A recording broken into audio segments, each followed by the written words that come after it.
So let's define variables that we need. We can do var the price, then we do var, or define the title. So if you're using any other language, you see that it looks alike. Then we can start defining the functions that we will use. First of all, every book has a title, and let's just say every book has a price. There are other things a book can have, such as color and so on. So, but let's since this is a production line, one section should be able to set the title. So let's say public function set title. So this sets the title of a book, but we need to pass in the title. So let's say let's call it title. I don't want it to conflict with what we have here, so I can just call it new var, so that it will be different. The mistake most people make in teaching this kind of concept is that they use confusing variables. So we're just going to pass in a variable, then we set the variable to the value of this. Now in OOP, let me just do it first. We'll do this title equal to new var, whatever is passed in new var. Alright, so in OOP, if you want to make reference to this particular class that we're dealing with this class called books.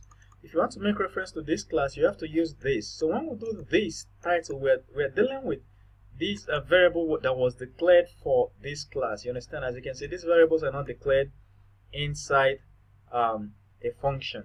So that's what this function does. This means we're dealing with this variable. So which means even if we come here and declare a variable called title equal to let's say hey there, is this title, if we do this title, it will still go and look for the title outside this. It will know that this is not the one we're dealing with. It will know that this title is not the one we're dealing with. Instead, that we are dealing with this title outside. So once you use this, it's making reference to the one outside, alright, the one that belongs to this class. Okay, so which means whenever we call this function and we pass in a variable or the name of the book, it will automatically come and rename and reassign that name of the book to this title. You understand? So like I said, these are new concepts, but as we go on, when we start using them, you will see how effective it is. So at least in this video, you understand what this is. So let's do this thing for setting the title. Let us also set the price. So we can do set price and new var is price. Good. So another thing we can do is to get the title. Okay, we've set it, so we need to write a function for retrieving it. You understand? So we'll do the same thing. I've duplicated it, so we're gonna do get price, get title, get title. So if we want to get the title of a book, it will be easy. So we'll do get price, and when we want to get the title of a book, we don't need to pass in anything. But we're good. So this one does. We're just going to echo it. So we'll do something like we can echo when we want to get the title of a book. We can just remove all this.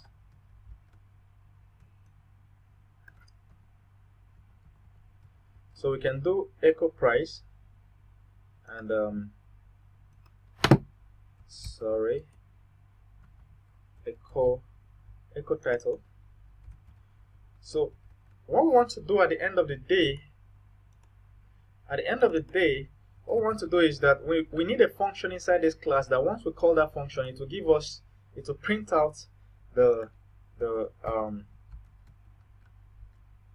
title of the book or the price. You get what I'm saying? That's just why we did this. All right. Another way we could do it is just to return, but I think this works for now. So I'll see you in the next video where we try to use this